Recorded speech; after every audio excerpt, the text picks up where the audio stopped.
Hey, good morning, friends. Welcome to the Bright Side. I am Pharmacist Ben. Thanks for joining us. Our number today, 844-236-6010, 844-236-6010. If you have questions, comments, success stories you'd like to share, if you just want to contribute to the conversation, 844-236-6010 is our number, and we love hearing from you. If you want to purchase longevity products, go to brightsideben.com, pharmacistben.com, or criticalhealthnews.com. You can also call 866-735-2470 for more info. And also, if you're interested in starting a home-based business, call 866-735-2470. If you're an entrepreneur, you like the entrepreneur lifestyle.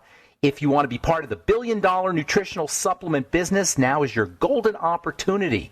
866-735-2470 is the number to call. For more information, you can also click on the Join the Team link at brightsideben.com, pharmacistben.com, or criticalhealthnews.com. You don't have to be an entrepreneur or even want to start a home-based business to benefit from the longevity business opportunity. If you just want to get your longevity products at the wholesale price for a one-time fee, you can get your products wholesale, you can sell your products, you can start a business, you can be a part of the nutrition business, or you can just get your products at a discounted price. Call 866-735-2470 for more info, or click on the Join the Team link at brightsideben.com, pharmacistben.com, or criticalhealthnews.com.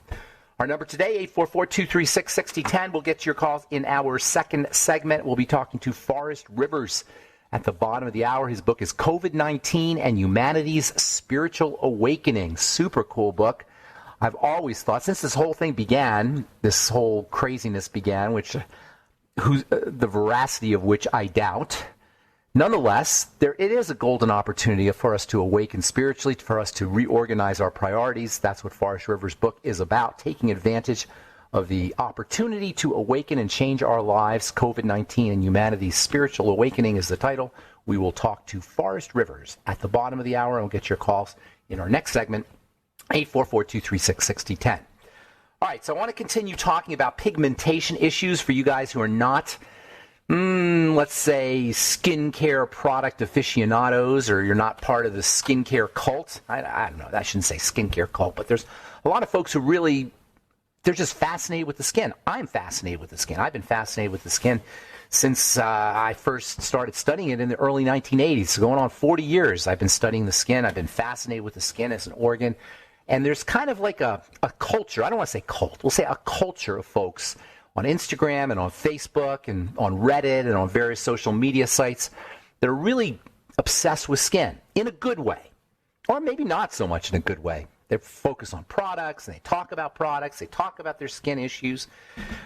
And if you're not part of this, you may think that this is kind of silly, but it's not. Hyperpigmentation, dark spots, which is a subject that is really something that affects a lot of folks, millions of people probably, deal with hyperpigmentation issues.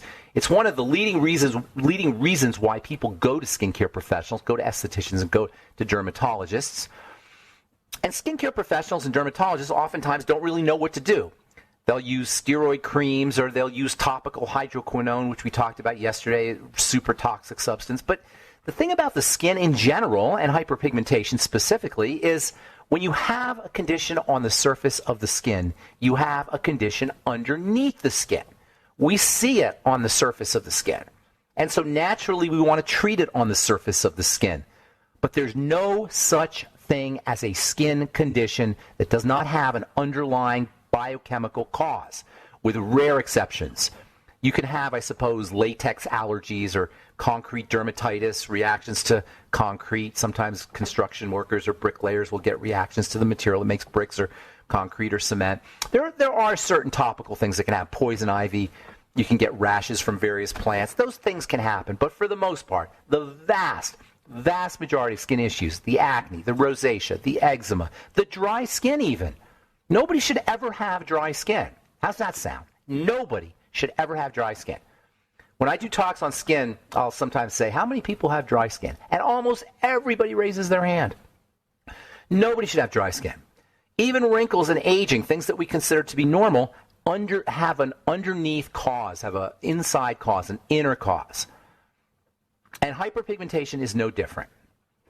There's a condition called post-inflammatory hyperpigmentation. After inflammation occurs, the skin will pigment. That's a common response to instabilities of melanin. Melanin, by the way, is involved with healing. Melanin is involved with the stress response. Melanin is involved with protection, melanin being skin pigment. So whenever the body feels like it needs to protect itself, which can occur after you have a blemish or you have to have a wound, after you have a wound, pigmentation can occur in susceptible patients.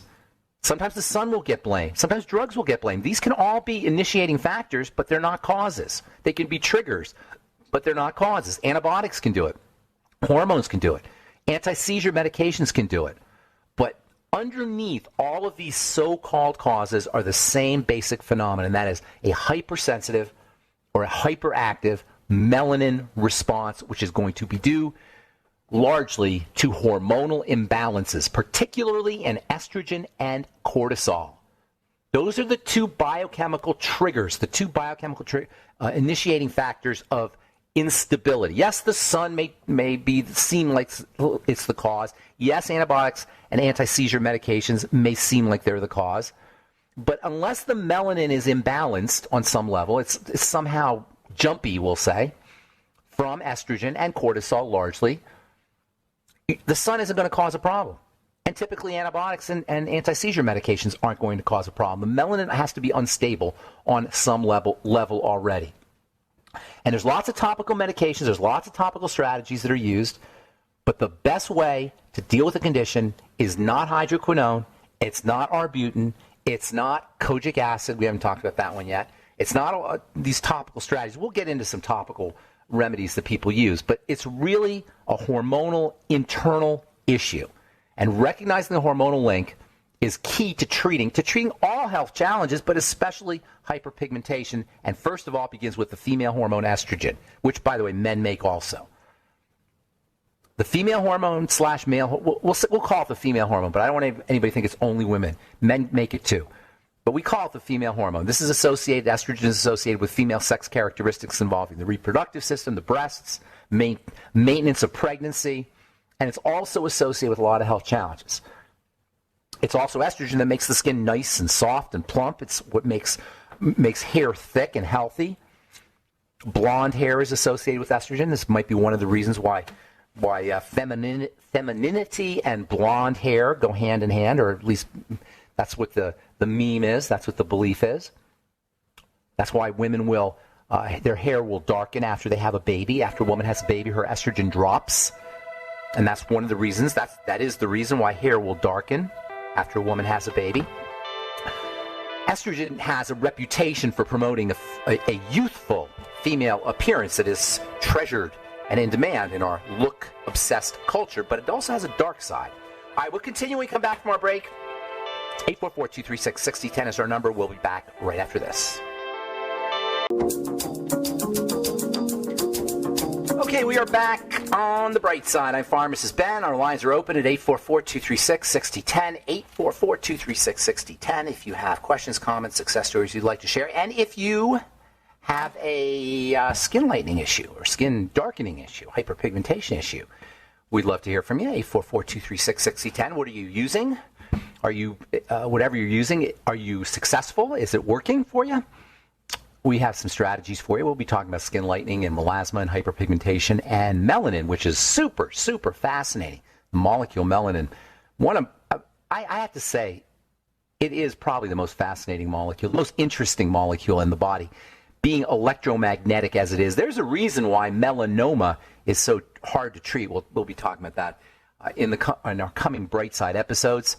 Skin lightening may not seem like it's a serious issue. Nonetheless, if somebody has hyperpigmentation or melasma, they take it very seriously. The market for skin brightening and skin lightening agents is estimated at being close to $300 million a year, at least in 2020, according to Report Linker. $290.9 million was spent in 2020 on skin lightening products, and despite the fact that the cosmetics business, the beauty business, was hit pretty hard by COVID-19, the skin lightening market is still projected to expand to almost $400 million in the coming years, growing at over a 4% rate. People take their skin lightening very, very seriously. Nonetheless, there isn't much you can do to treat hyperpigmentation or melasma from the outside in. Temporarily, perhaps, exfoliation is your best strategy using alpha hydroxy acids. Hydroquinone, as we talked about, that's the gold standard, 4% hydroquinone by prescription or 2% hydroquinone over the counter. You can have a compounding if you're really serious and you really want to get rid of your hyperpigmentation. You can have a compounding pharmacist make a 10% hydroquinone a solution for you. I was making 10 and 20% hydroquinone solutions in my compounding pharmacy. I would have, particularly after plastic surgery or after facial surgeries or facial procedures, there were doctors who really, really wanted to make sure hyperpigmentation wouldn't occur. So I was compounding 10% and 20% hydroquinone. I'll tell you what, that is some really toxic stuff. The major hormone, and hormones in general are the reason why melanin will become unstable and trigger hyperpigmentation. And the most important hormone is going to be estrogen. Estrogen is the female hormone. It's associated with beautiful skin and thick, rich hair and blonde hair, and it's got a reputation for promoting youthfulness. And this all started with the book Feminine Forever, which came out in the early 1960s, I think 1964 or so, which glorified estrogen and suggested using estrogen replacement therapy medically so that women could maintain their femininity and their youthful looks post-menopause and into old age. And when the book came out, it created this incredible craze about hormone replacement therapy and estrogen medicalization. When I graduated pharmacy school in the mid-1980s, the number 1 or number 2 best-selling drug every year was Premarin, pregnant mare urine. Premarin stands for pregnant mare urine. They used to keep horses, mares, trapped and pregnant. At least they're hormonally pregnant, and they would keep them trapped, and they would their estrogen levels would go up when the horses were pregnant, and they would get the urine from the horses, and they would extract the estrogen, pregnant mare urine. And Premarin was a best-selling drug for many years. It's no longer a best-selling drug. Hormone replacement therapy is still pretty popular. Hormone replacement therapy is probably the most popular form of hormone replacement therapy. Testosterone replacement therapy is getting up there, but I'd say estrogen replacement therapy is still the most popular form of female hormone replacement. Nonetheless, it's become obvious to many women that estrogen is at least as problematic as it is important. I'm a member of the Estrogen Dominance Facebook page group because of my progesterone serum. My progesterone serum is being sold through the Estrogen Dominance Facebook page. Estrogen Dominance Syndrome is recognized these days as a major cause of distress for women as they age. Estrogen Dominance Syndrome, so-called, is a constellation of symptoms. That's what syndrome is. It's a bunch of symptoms that come together that are linked to excess estrogen. Because estrogen is so darn potent, and especially the derivatives of estrogen, the breakdown products of estrogen. Estrogen is, like all chemicals in the body, is broken down into what are called metabolites. A metabolite is a breakdown product or a derivative, and the metabolites, i.e. derivatives of estrogen, are even more toxic than estrogen. And this creates a serious problem when people are not clearing or detoxifying their estrogen correctly. Just a little amount, just a tiny little bit of what are called catechol, C-A-T-E-C-H-O-L, catechol estrogens can really throw off biochemistry and cause some severe unpleasant symptoms, most commonly connected with the stress nervous system. Catechol estrogens, these derivatives of estrogen that accumulate when we don't clear it, when women don't clear it, or when they don't detoxify. Clearance is a function of the intestine, thus the importance of intestinal health and regular bowel movements. Clearance of estrogen occurs through the bowels. And detoxification of estrogen, which occurs in the liver. When something happens with the detox system or the excretory system, you're constipated or you've got liver problems or bile problems, these catechol estrogens, these derivatives, can build up, and they are major triggers of the stress response. Estrogen and the catechol estrogens can be considered stress-related hormones, and many, if not most, if not all of the symptoms associated with menopause are really symptoms of estrogen dominance, of estrogen metabolite dominance, excess estrogen metabolite buildup. And this excess estrogen metabolite buildup is what accounts for anxiety and depression and weight gain and hot flashes and all of the unpleasantness that's associated with menopausal symptoms.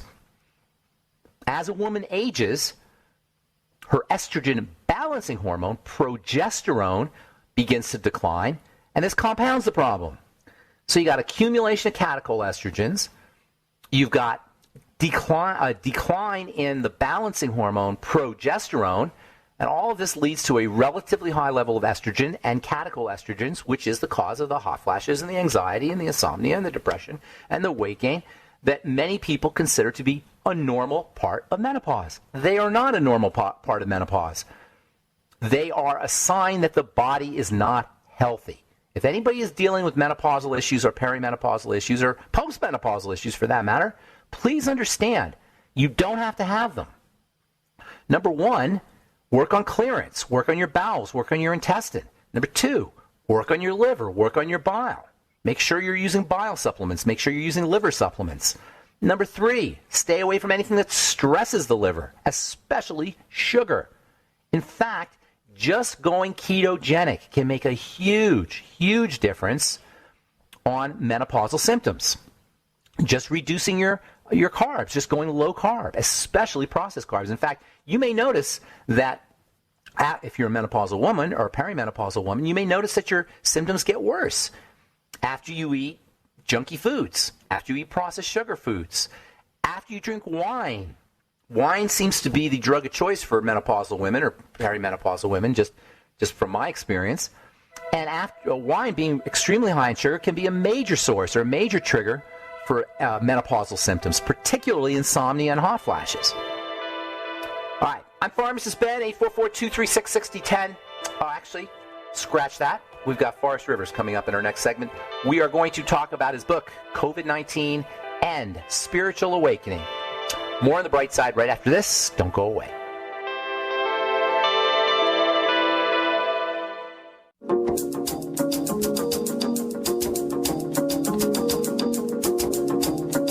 Okay, we are back on the bright side. Thanks for joining us. We're on the air Monday through Friday, 8 to 9 Pacific and 10 to 11 Central Time and 24/7 on the archive page at brightsideben.com. We've got a search engine, all the longevity products, and a Join the Team link that you can click on if you want to start a home-based business at brightsideben.com, pharmacistben.com, or criticalhealthnews.com. You can also call 866-735-2470 for more information.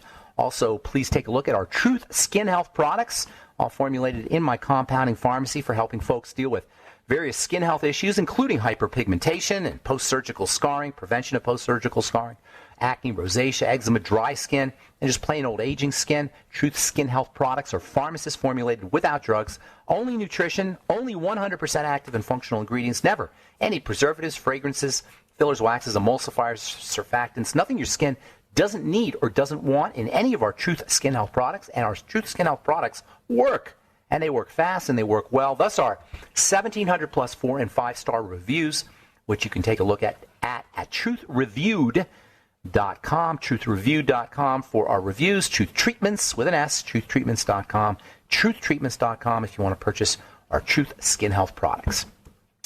All right, I'm looking forward to speaking to our guest today. Forrest Rivers is the author of a really cool book called COVID-19 and Humanity's Spiritual Awakening.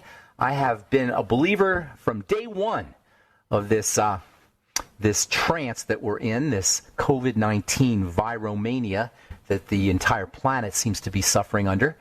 I felt from the very beginning that this was an opportunity for spiritual awakening, as we've talked about in this program, so I was very excited to see Forrest Rivers' book, COVID-19 and Humanity's Spiritual Awakening. Please welcome to the bright side, Forrest Rivers. Good morning, Forrest.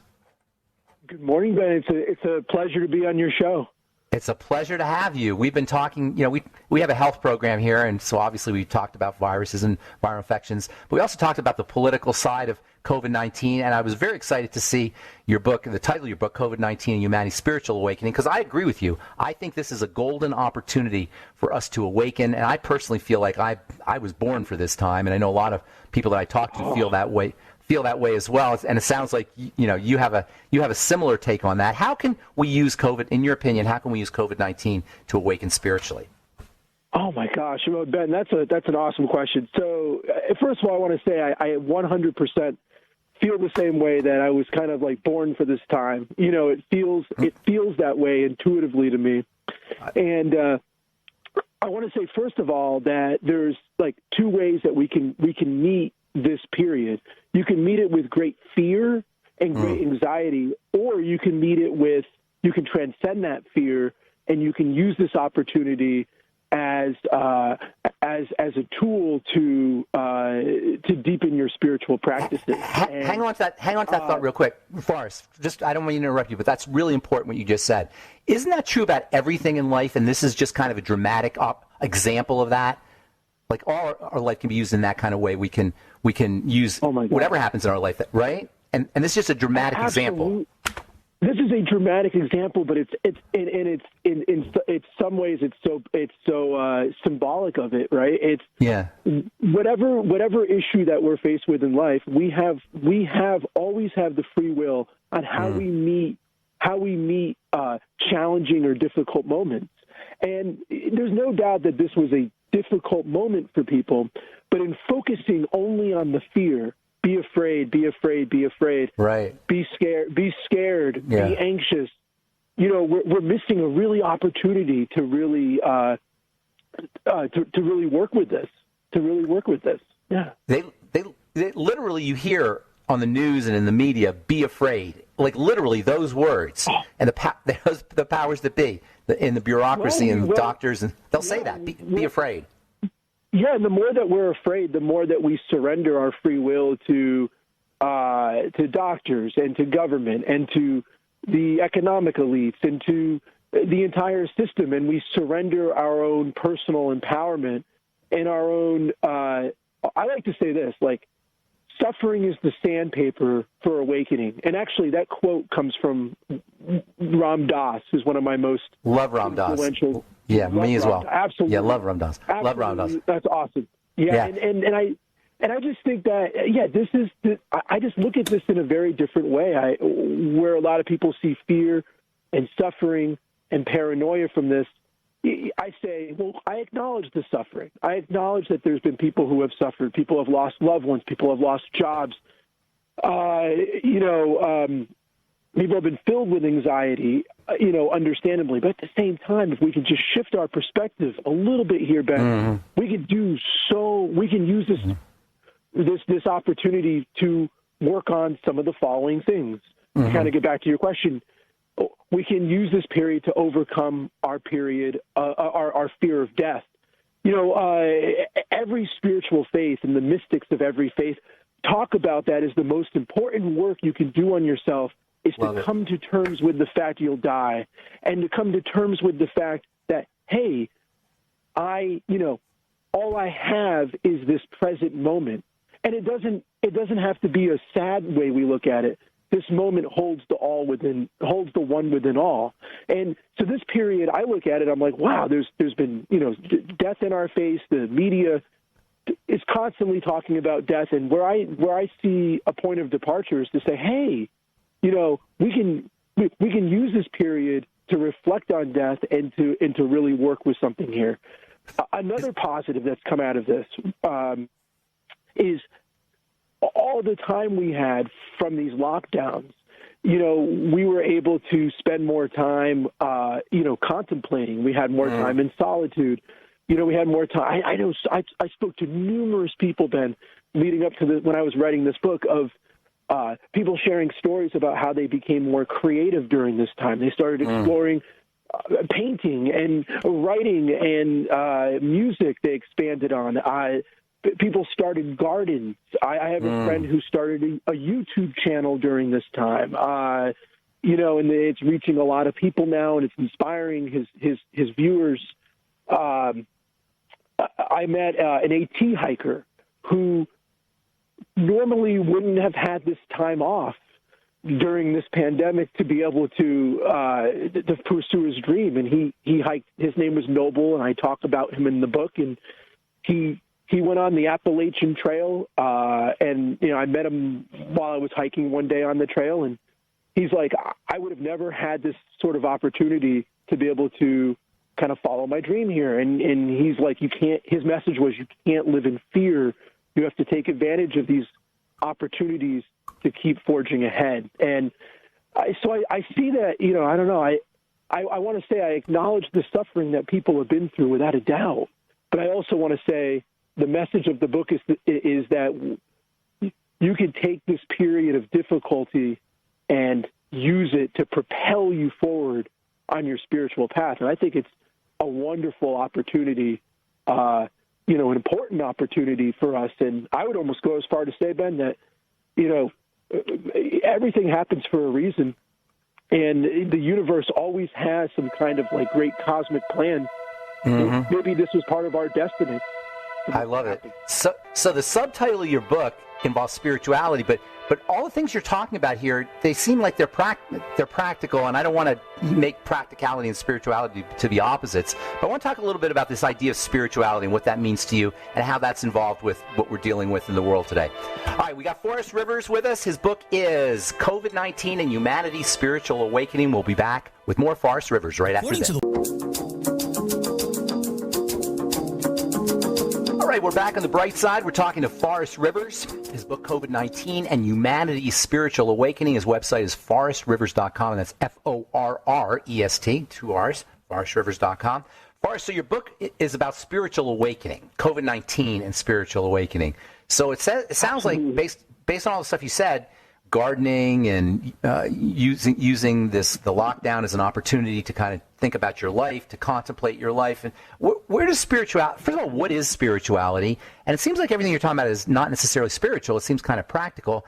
Are you making a distinction somehow? Is there something special about spirituality and spiritual awakening? First, define what you mean by spirituality or spiritual. Yeah, so spirituality, in my mind, is a growing awareness of our connection to the one that has many names, to the deeper reality that underlies everything that we're a part of and have always been. Spirituality to me also means being able to live now, being here now, to use a phrase from Ram Dass, be here now. Spirituality means presentness. It means mindfulness. And when we're present and we're mindful, we become aware that we're a part of everything and that everything is a part of us.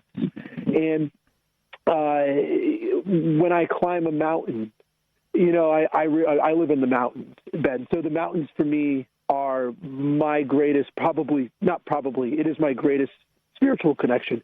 When I'm hiking a mountain, it's pretty clear to me that all the trees are a part of me. That mountain, there's no mountain and there's no me. I'm part of that mountain, and that mountain is a reflection of me.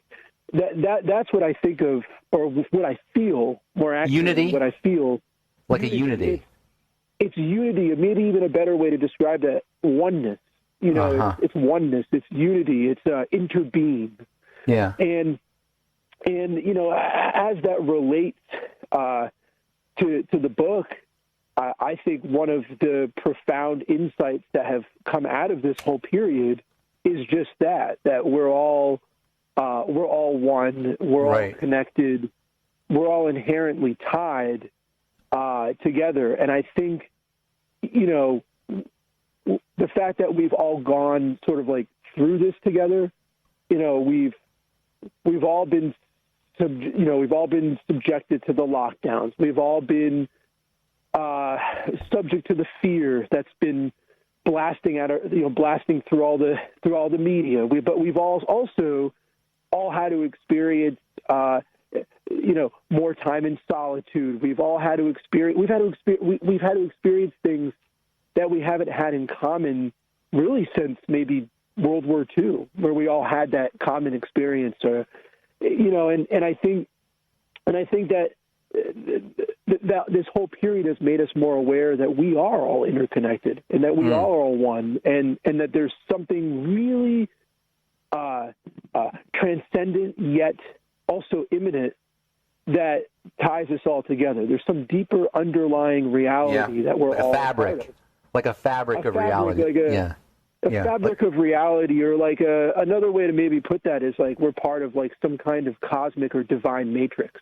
I love it. You think of it that way. I love it. And I think COVID is definitely, like, this whole period has really brought that to the forefront, just how interconnected we are. Sometimes, Ben, it's done it in sometimes ludicrous and ridiculous ways. I mean, if you remember the run on toilet, the comical one, except the run on toilet paper, or what was one that comes to mind? Our freakouts are absurd. Our freakouts are kind of absurd in a way.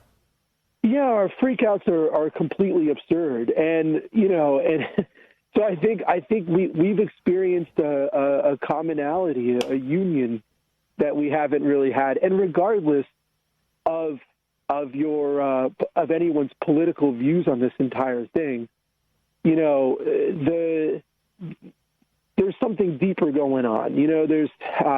This is a lot deeper than politics. This is more of a moment of just waking us up to be here. Hey, look, things aren't as normal right now. Wake up and see what's happening. Wake up and see what's happening. Join the world again. Be present. Be mindful. And I think you need that presentness and you need that mindfulness in order to become aware of your overall interconnectedness. And and we're seeing all of that, and things like like I said before, gardening and creative expression, and having more time to cultivate a meditation practice, or I've talked to a lot of people who have used this time to spend more time in nature. All of that ends up making us more aware of our interconnection to the whole. So, COVID's created the conditions by which we can explore different pathways that make us more present. And because we become more present, we become more aware of our overall interconnectedness.